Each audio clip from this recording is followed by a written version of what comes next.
US Fed keeps rates unchanged and reiterates its guidance of 3 rate quarter-point cuts in 2024. Stocks rally on Wall Street. Major indices hit record highs. European markets closed mixed ahead of the Bank of England's policy decision later today. The central bank is expected to keep rates unchanged at 5.25%. Stocks in the Asia-Pacific rise. The Japanese Nikkei hits a fresh record high after the US Fed maintains rate cut guidance for 2024. The GIFT Nifty is also suggesting a higher start for the Indian market. Crude prices ease off 5-month highs. Brent slips over 1% to near $86 a barrel. Gold surges to a fresh record high on optimism over the Fed's projected rate cuts, while cryptos too stage a bounce back, with Bitcoin rallying to $67,000. Delivering the keynote address at the Rising Bharat Summit, Prime Minister Narendra Modi promises to make the next 5 years a period of unprecedented growth and prosperity.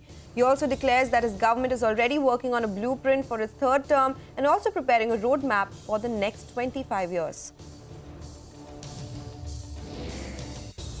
Good morning in the Mumbai News Center. I'm Sonal Bhutra. You're watching Power Breakfast. Those are the top headlines. And of course, the biggest one is what happened in the US, where the Fed has maintained its stance when it comes to rate cuts in this year itself. So before we talk about that, let's take a look at the Asian markets, because they are buoyed by this stable stance that has come in from the Fed. Taiwanese index is up 300 points. The Hang Seng is up 244 points. So it's green across the Asian screen. In fact, Nikkei has hit a fresh record high. So that's what the Asian screen is looking like right now. The GIFT Nifty that will come up for you on the screen, and that one is indicating the implied open at least is suggesting that it will be a strong start for our own markets. A 170-point uptick is what the levels are implying right now at the 22,078 mark. So it looks like it could be a good day for the bulls, and we'll keep discussing that in greater detail as well.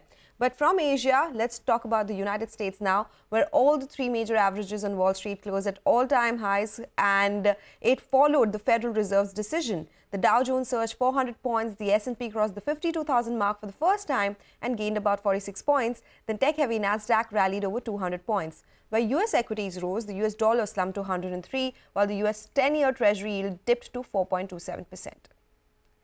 And the big news, of course, the Federal Reserve left interest rates unchanged at the conclusion of its March meeting and stuck to its forecast for 3 interest rate cuts this year. Let's listen into what Fed Chair Jerome Powell had to say on the inflation trajectory and more.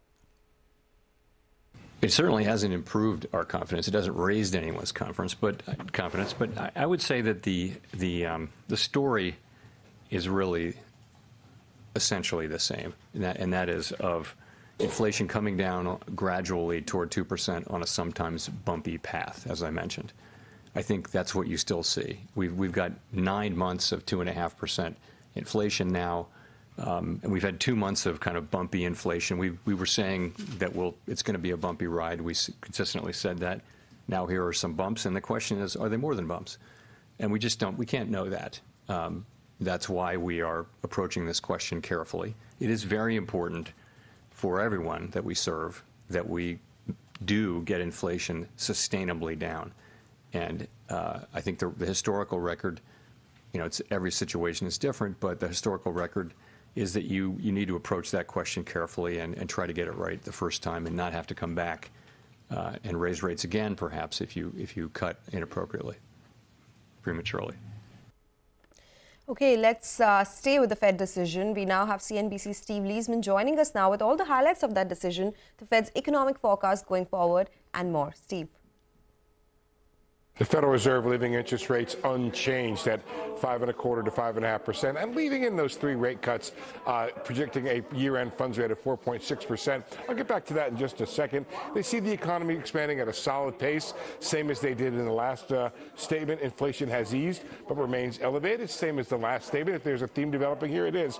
Not much change. Only one change, actually, about job gains remaining strong, no longer saying they've moderated, saying the risk between employment and inflation goals are moving into better balance. They also said they still do not expect it will be appropriate to cut the target rate until there's greater confidence inflation is moving towards 2%, which is to say they don't have that confidence yet, and so they're not projecting when those rates might be cut.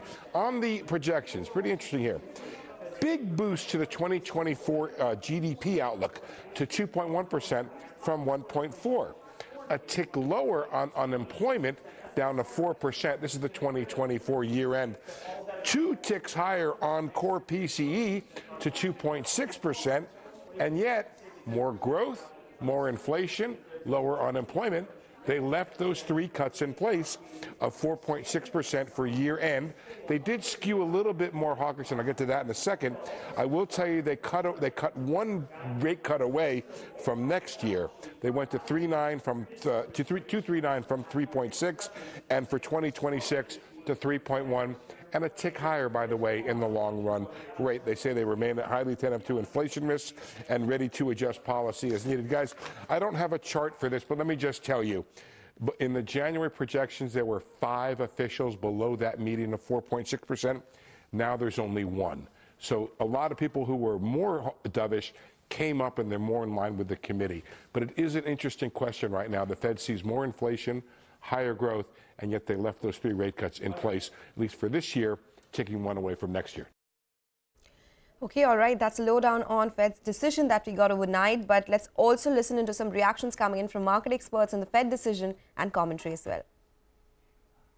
By the skin of our teeth, I think they made the right decision here. I mean, we could have lost two people moving that number up. We only lost 1. What have we learned over the last year? We've learned that the Federal Reserve can jack rates up to 5.25 to 5.5. They can really slam the brakes on the economy in terms of monetary policy, and the economy can take it. Yeah. And the economy can and also inflation can come down even if unemployment's below 4%. So that says that maybe in the long run this economy doesn't need as much monetary accommodation. Maybe it's a pretty healthy economy on its own. In which case, why do you have such a low long-term funds rate? So it's a more logical projection today than I think it was 3 months ago. If you look at the dot plot, you do see some movement in the dots.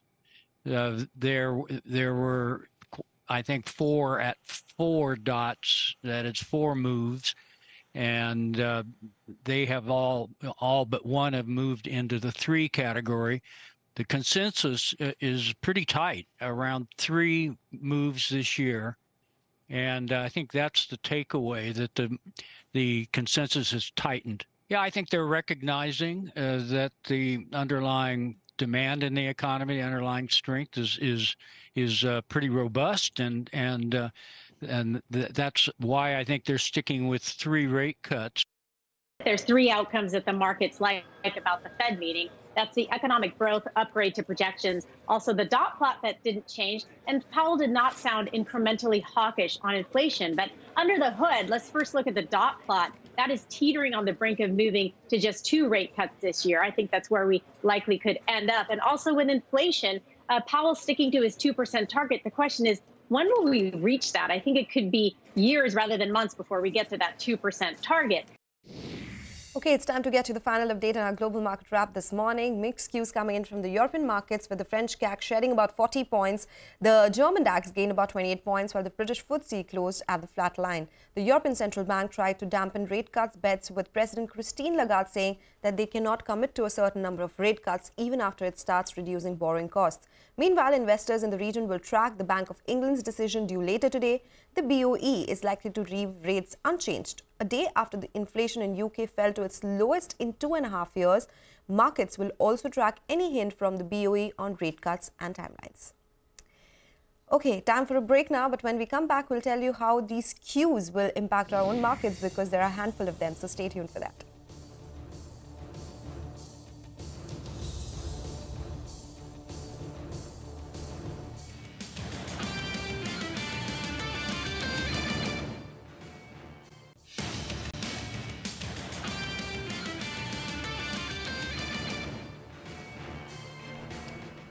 Welcome back. You're still tuned into Power Breakfast, and this is our Power Prep segment where our research team is joining in. Then they'll tell you what the trade setup is looking like, the stocks that are likely to be in the news, and the action from the F&O space as well. Hey guys, a very good morning to all of you. Hormaz, let me come across to you. Looks like it'll be a good day for the bulls. It does, and that's because the bulls have heard exactly what they wanted to hear from the Federal Reserve, as they said that they would maintain their 3 rate cuts path for 2024, albeit conditions apply.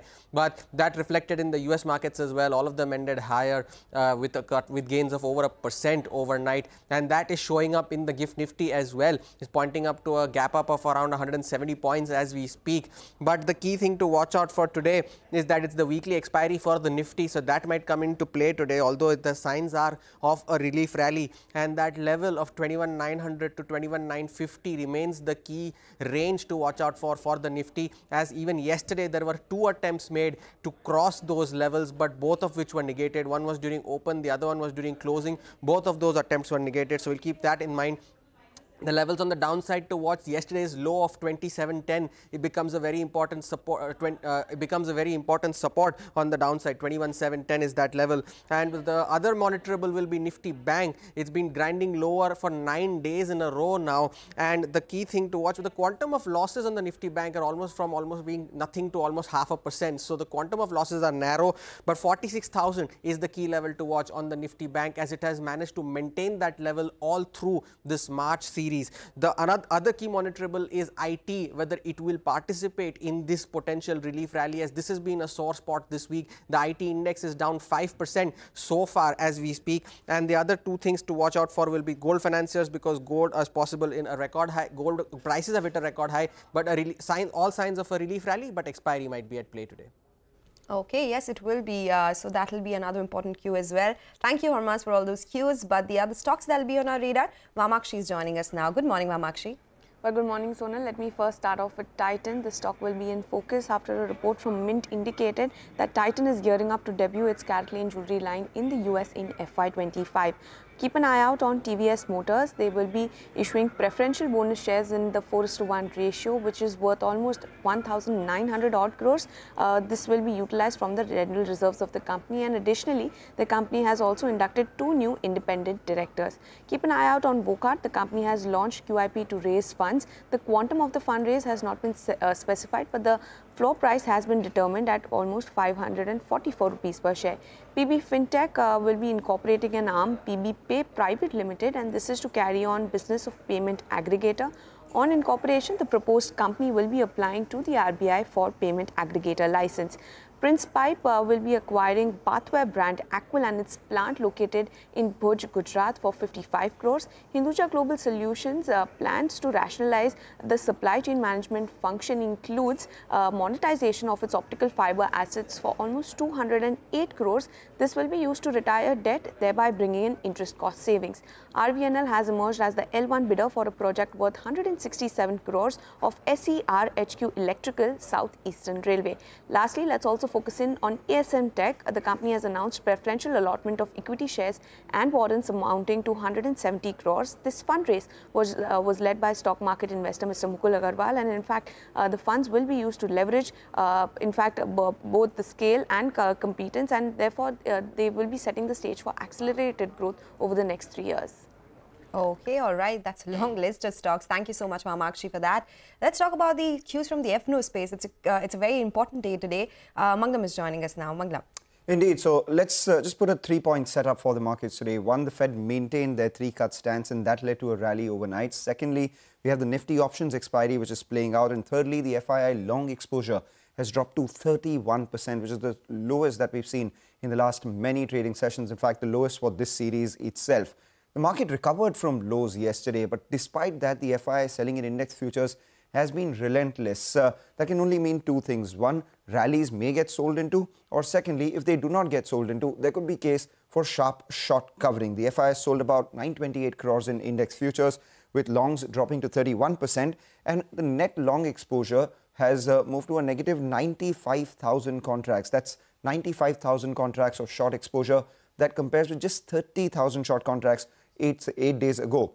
Active Nifty options ahead of the expiry, 21,950 call, telling you that closer to 22,000 we might face some sort of resistance, and the 21,800 put, which is active, tells you that there is support between 21,750 to 21,800 itself. So you have the range 21,750 to 22,000 on the Nifty. What are the sectors to watch out for today? IT and financials, given global rally and the macro improvement would lead to a rally in these 2 sectors. If they don't, then perhaps we may see rallies being sold into. And as we pointed out, Tata Chem has re-entered FNO ban, and BHAL and SAIL are out of FNO ban. So those are a bunch of stocks that we'll be watching out for. Okay, all right, makes sense. Thank you so much, guys, for joining us and prepping us up for this trading day ahead.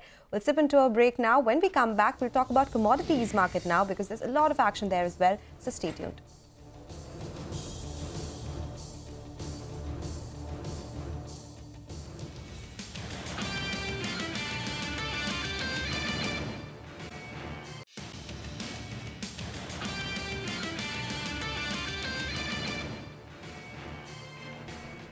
Welcome back. You're still tuned into Power Breakfast. It's time to talk about commodities now. Major moves there. Manisha Gupta is joining us with all the update. But gold is shining as bright as ever, Manisha. It is. It's an all-time high, $2,200 an ounce is holding right now. Well, gold has been on an upward trajectory from the very beginning of 2024, but the last 1 month clearly has seen it surging and breaking newer highs. Well, silver also is trading at a 15-week highs right now, and the expectation is that when the Indian markets open today, you could be looking at further highs in gold and silver, both of these precious metals. With the U.S. Fed indicating 3 rate cuts in 2024, the markets have taken this as a positive, and expectation that when the actual rate cuts happen, you could be looking at further gains coming in for the prices here. The markets also are looking out now for the Bank of England monetary policy meeting. You also have Switzerland and Turkey happening in the next couple of sessions. So that is exactly where the cues will come in from. So the dollar index decline also seems to be supportive for many metal prices. Copper is gained up nearly by 1.5% in the Asian markets right now. There is some support that we are looking at for aluminum, zinc, even copper and iron ore and steel are trading in the positive right now, with Street anticipating that China, after leaving their loan rates in March unchanged on unexpected lines, you could be looking at stimulus measures now coming in from China, which is supportive for many of these metals. Okay, all right. Thank you so much, Manisha, for joining us today. So those are the cues from the commodity markets. But with that, let's move on, because delivering the keynote address at the Rising Bharat Summit, Prime Minister Narendra Modi promises to make the next 5 years a period of unprecedented growth and prosperity. He also declares that his government is already working on a blueprint for his third term and also preparing a roadmap for the next 25 years. Let's listen in.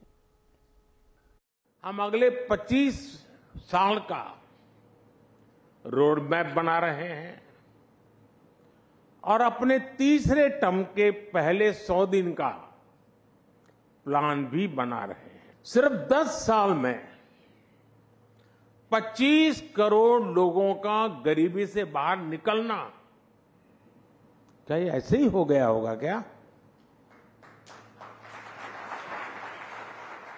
सिर्फ 10 साल में भारत का 11वें number से 5वें number की economy बन जाना, क्या ऐसे ही हुआ होगा क्या?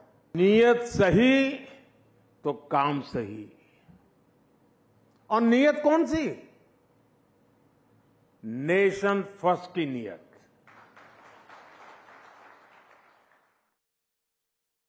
आज भारत वो पैसेंजर बन चुका है जिसके बिना ग्लोबल फ्लाइट उड़ान भरने की सोच भी नहीं सकती। अगले 5 साल में भारत वो पायलट बनेगा जो ग्लोबल फ्लाइट को नई बुलंदी की तरफ ले जाएगा। अगले 5 साल अनप्रेसिडेंटेड ट्रांसफॉर्मेशन के होंगे। अगले 5 साल अनप्रेसिडेंटेड ग्रोथ के होंगे। अगले 5 साल अनप्रेसिडेंटेड एक्सपांशन के होंगे। अगले 5 साल अनप्रेसिडेंटेड प्रॉस्पेरिटी के होंगे। और ये मोदी की गारंटी है। Okay, that is Prime Minister Modi speaking at the Rising Bharat Summit. We'll keep getting you excerpts of that speech. But for now, we'll take your leave on Power Breakfast. But do stay tuned. Bazaar Morning Call comes up next with all the market action.